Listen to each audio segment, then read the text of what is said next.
Good morning, students. Myself Anil Kumar Arora, PGT Physics from Government Senior Secondary School, Bhiwani. Students, पिछले video में हमने पढ़ा था electromagnetic induction, Faraday's law of electromagnetic induction, Lenz's law, eddy current. आज हमारे video में आज का टॉपिक है लेंजिस सेल्फ इंडक्शन. टॉपिक का नाम क्या है? Self induction. Students, self induction में मेरे पास एक कॉइल है, बैटरी, रियोस्टेट एंड की. when key is closed and current is increasing. Current को क्या कर रहे हैं? इंक्रीज कर रहे हैं. और जब करंट इंक्रीज होगा, देखें, जब करंट इंक्रीज होगा तो इस कोयल के अंदर मैग्नेटिक फील्ड भी इंक्रीज होगा, फ्लक्स भी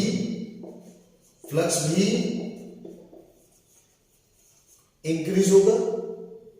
और जब फ्लक्स इंक्रीज होगा, यदि जब फ्लक्स चेंज हो रहा है, फ्लक्स क्या हो रहा है? चेंज हो रहा है. फ्लक्स इंक्रीज हो रहा है तो क्या होगा? ईएमएफ इंड्यूस होगी. कैसे? By Faraday law of electromagnetic induction.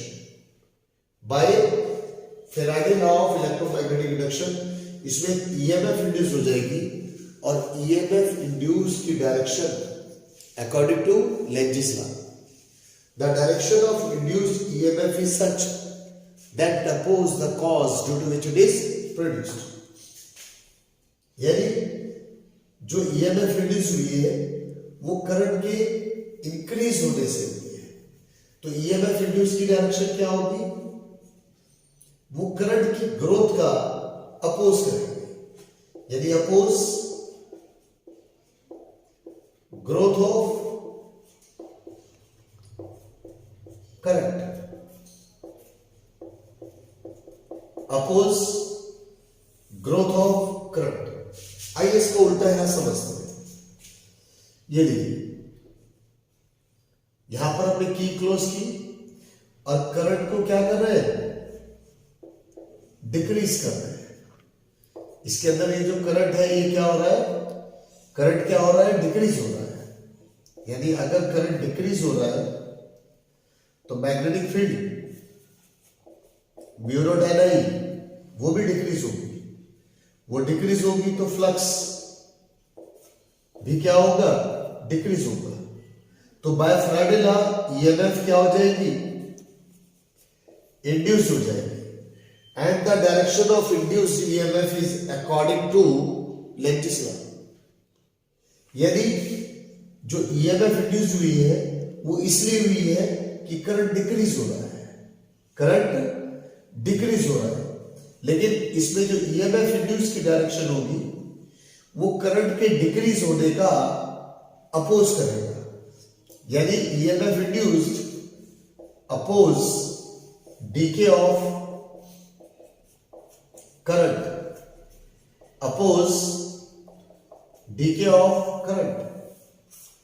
Current के डीके का, करंट के कब होने का अपोज करेगा. And this phenomenon is called self induction. ये जो फिनोमेना है, such type of phenomena is called self induction. Students, self induction is the phenomena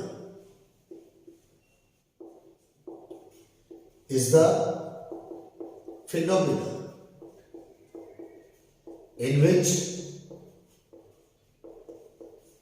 EMF is induced. EMF is induced in the coil when magnetic flux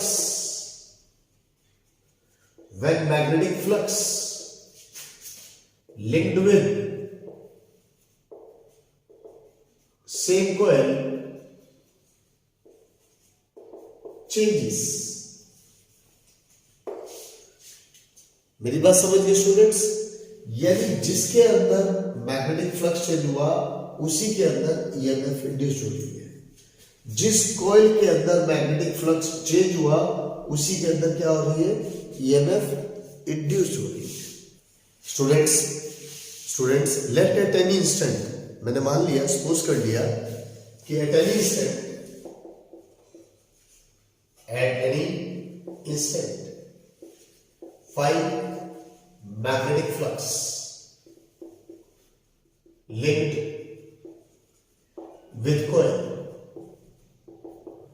when I is current in coil, तब क्या होगा? phi proportional to I, phi proportional to I। इसका मतलब phi और I के बीच में अगर मैं ग्राफ बनाता हूं, it should be a straight line, या फिर phi is equal to L। This L is called coefficient of self-induction, coefficient of, यानी L is equal to phi upon I। मेरी बात समझ गए? L is equal to phi upon I।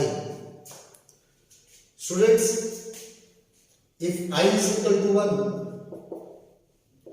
तो L is equal to क्या हो जाएगा? phi। यानी coefficient of self induction of a coil is equal to magnetic flux linked with the coil when unit current is passed through the coil. Coefficient of self induction of coil is numerically equal to magnetic flux linked with the coil when current in the coil is unity. Students, by Faraday's law of electromagnetic induction, E is equal to minus d phi upon dt। phi is equal to क्या होता है? L। तो ये value हमने यहां रखी, तो minus d upon D t phi की जगह एल आई, या फिर E is equal to minus L d I upon D t. इसको लिख सकता हूं L is equal to minus E D I upon D T. If d I upon D T is equal to 1, तो L is equal to क्या हो जाएगा? E। कहने का मतलब है coefficient of self induction is numerically equal to EMF induced when rate of change of current in the coil is unity. Coefficient of self-inductance is numerically equal to EMF induced when rate of change of current in the coil is unity. SI unit. We know that, हम जानते हैं L is equal to क्या होता है? Minus E D I upon D T. If E is equal to 1 volt, D I upon D T is equal to 1 ampere per second, D I upon D T is equal to 1 ampere per second, तो 1 henry is equal to 1 volt divided by 1 ampere per second। यानी coefficient of self inductance is said to be 1 Henry। Coefficient of self inductance is said to be 1 Henry if rate of change of current in the coil is 1 ampere per second and EMF induced in the coil is 1 volt.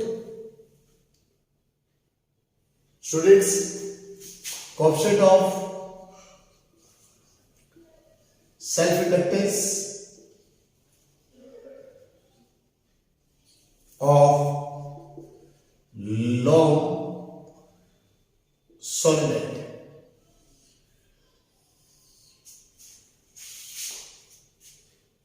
मैंने suppose कर लिया ये मेरे पास एक long solenoid जिसकी length L, area of cross section A, N, number of turns per unit length. Students, जब इसमें से I current, when I current is allowed to pass through this long solenoid, then magnetic field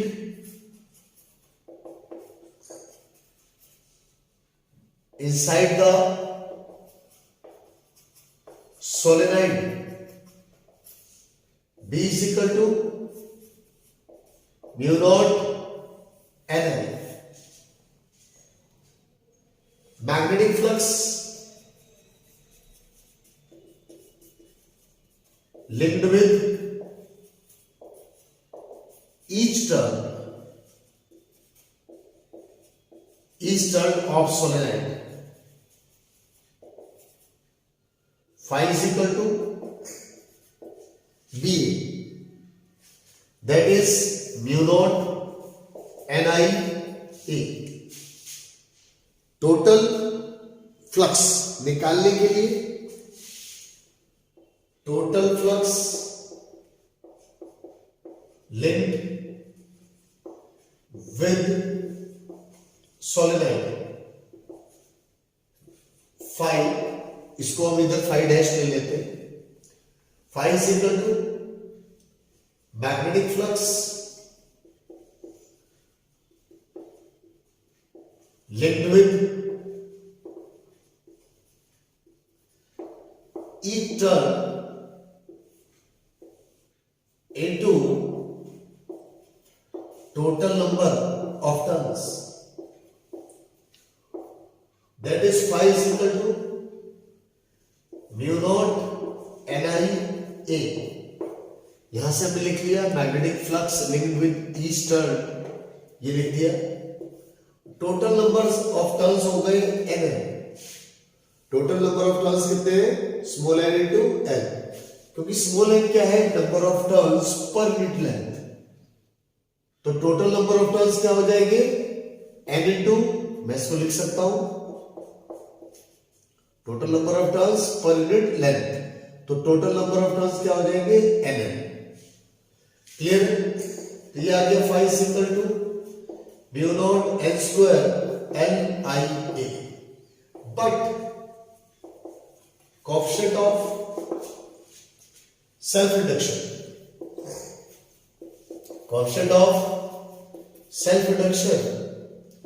L is equal to phi upon I, mu naught N square Lia upon I से I cut गया, mu naught N square Le।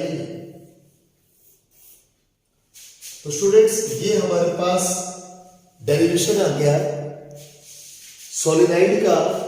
Solenoid के लिए coefficient of self induction. तो coefficient of self inductance solenoid के लिए हमारा formula होता है capital L is equal to mu naught N square LA। और यहां से हमें पता चला इस फॉर्मूले से capital L is equal to mu naught N square LA से हमें पता चला कि कोएफिशिएंट ऑफ सेल्फ इंडक्टेंस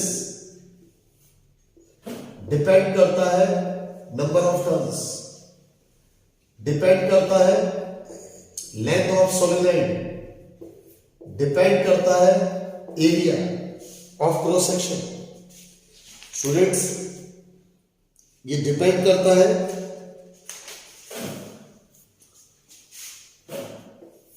चौथा पॉइंट फोर्थ पॉइंट है हमारे पास L is equal to mu not N square L A.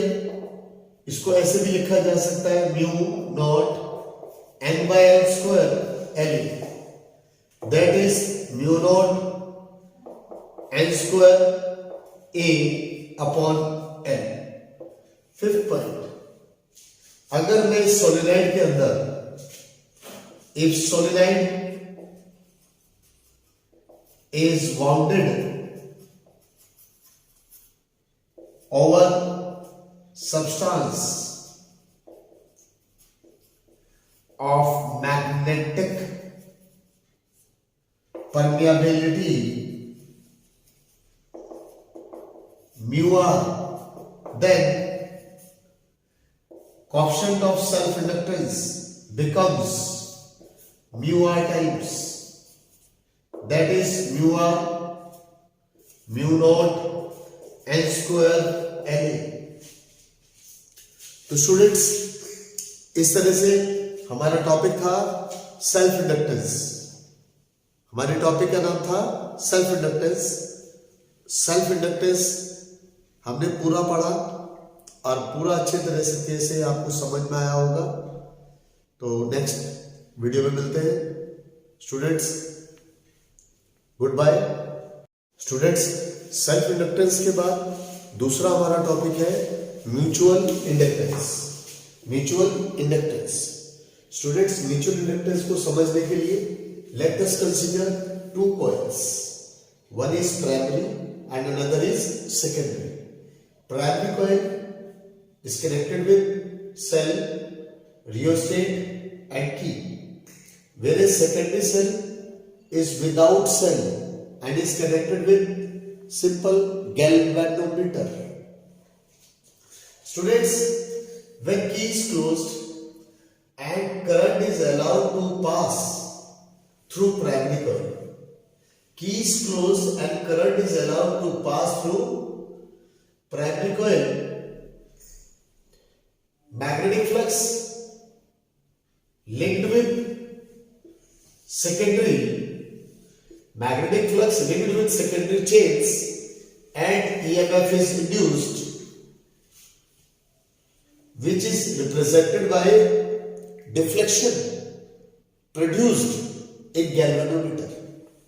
Students, mutual inductance is the phenomenon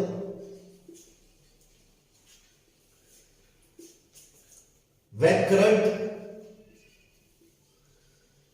changes in primary magnetic flux linked with secondary chains and EMF is induced. This phenomena in which current changes in primary magnetic flux linked with secondary chains and galvanometer shows deflection in secondary.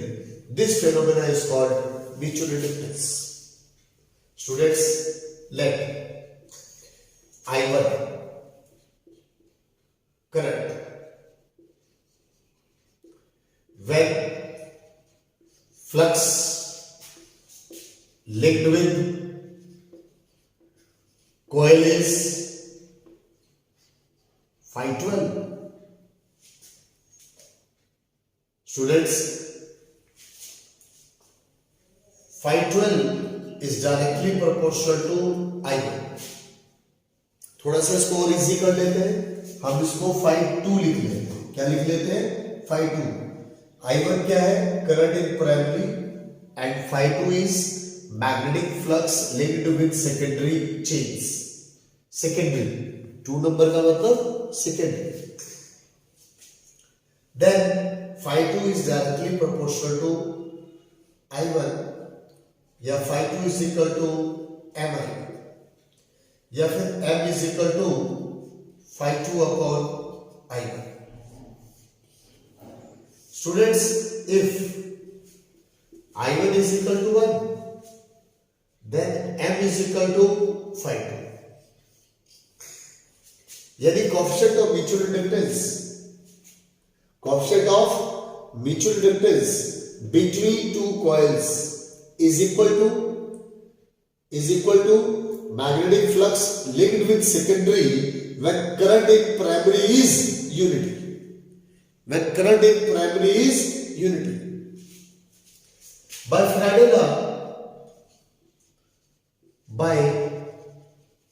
Faraday's law of electromagnetic induction, by Faraday's law of electromagnetic induction, E2 is equal to minus d phi 2 upon dt, या फिर minus d upon dt। phi 2 is equal to, यहां से लिखा हमने phi 2 is equal to m I1, या फिर E2 is equal to minus m di1 upon dt, ये m is equal to E2 upon di1 upon dt। Clear? m is equal to minus E2 upon di1 upon dt is equal to minus E2 upon di1 upon dt। मैंने क्या किया, let di1 upon dt is equal to 1, then m is equal to E2। यानी coefficient of mutual inductance between two coils is numerically equal to EMF induced in secondary,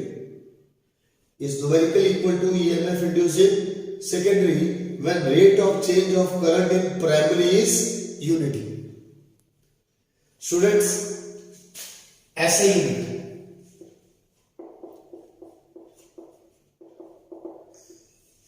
we know that m is equal to minus E2 upon di1 upon dt। If E2 is equal to 1 volt, di1 upon dt is equal to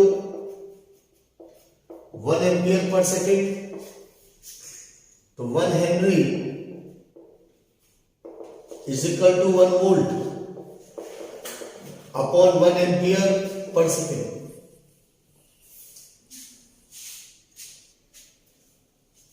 यानी coefficient of mutual inductance is said to be 1 Henry।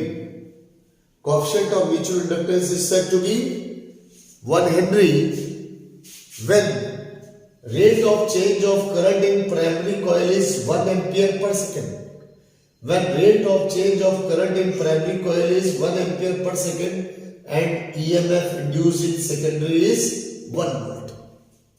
तो इस तरह से students coefficient of self inductance की unit क्या होती है, Henry, और कोएफिशिएंट ऑफ म्यूचुअल इंडक्टेंस की भी यूनिट हेनरी होती है। क्लियर हो गया? अब लास्ट टॉपिक है इसके बाद students, factors affecting mutual inductance. Students मैं बता दूं आपको, mutual inductance between two long solenoid का हमारे पास फॉर्मूला होता है mu not N1 N2 LA, where N1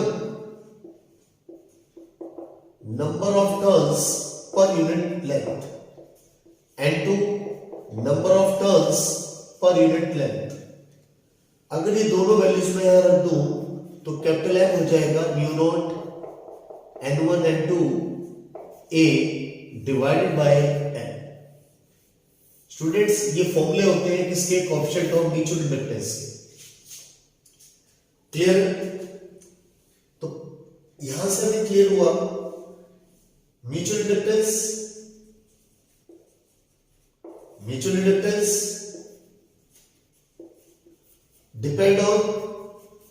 depends on number of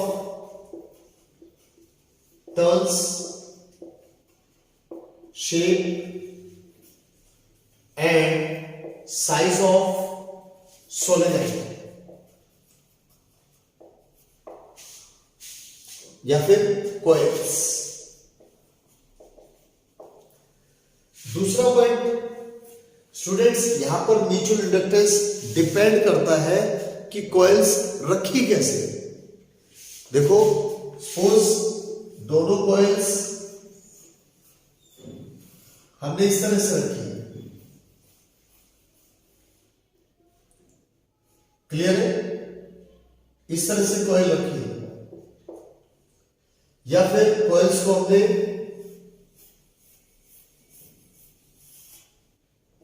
इस तरह से रखा है। यहां पर ये प्राइमरी, ये सेकेंडरी, ये प्राइमरी, ये सेकेंडरी, या फिर कॉइल्स को हमने इस तरह से रखा है। ये दो कॉइल्स इस तरह से रखी है, ये प्राइमरी और ये सेकेंडरी। तो किस तरह से रखी हुई है कॉइल्स, इस बात पर भी म्यूचुअल इंडक्टेंस डिपेंड करता है। यहां पर म्यूचुअल इंडक्टेंस कैपिटल एम जो होगा वो क्या होगा, मैक्सिमम होगा। यहां पर जो म्यूचुअल इंडक्टेंस होगा वो लाई करेगा इसके और इसके बीच में। यहां पर म्यूचुअल इंडक्टेंस क्या होगा, इस केस में मिनिमम होगा। क्यों? क्योंकि जब यहां से करंट पास करेंगे, जो मैग्नेटिक फ्लक्स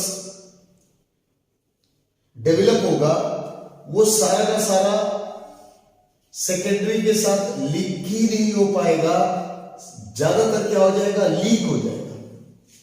जबकि ये परफेक्टली बाउंडेड है, ये परफेक्टली बाउंडेड है और इसमें लीकेज ऑफ म्यूचुअल इंडक्टेंस या कह लो लीकेज ऑफ मैग्नेटिक फ्लक्स यहां सबसे कम है। अगर लीकेज ऑफ मैग्नेटिक फ्लक्स कम है तो म्यूचुअल इंडक्टेंस क्या होगा, मैक्सिमम होगा।